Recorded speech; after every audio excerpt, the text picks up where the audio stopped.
We have arrived here today at Carlisle Castle, walking in through underneath the gatehouse, which is still intact, so that's really cool.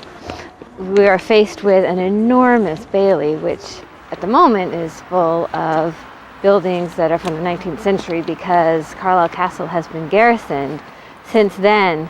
It was never Swiss cheesed by the parliamentarians, and it is remarkably intact. One of the more intact castles that we've seen here in England.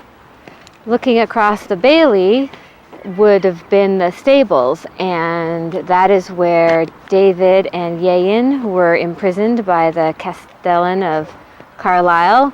And those, after Thomas Hartley frees them, he burns the stables to the ground. This I put into my new book.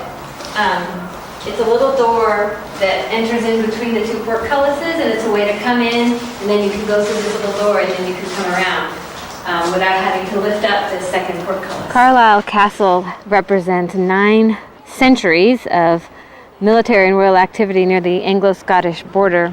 Robert the Bruce took it and lost it twice, and it was continuously occupied until 1959 when it was no longer garrisoned. Carlisle Castle was heavily modified in the 19th century. They demolished a whole bunch of the medieval buildings that were in the inner ward and built 19th century buildings to house soldiers. So the interior, in a way, though it's very crowded, and that might have been what it was like during the Middle Ages, the buildings themselves are very different.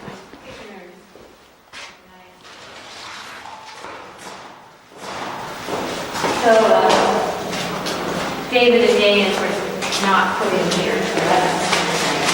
This would have been a much more difficult situation to get out of.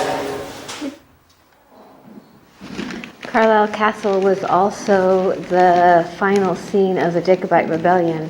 127 Scottish prisoners were held here and executed after Culloden in 1746.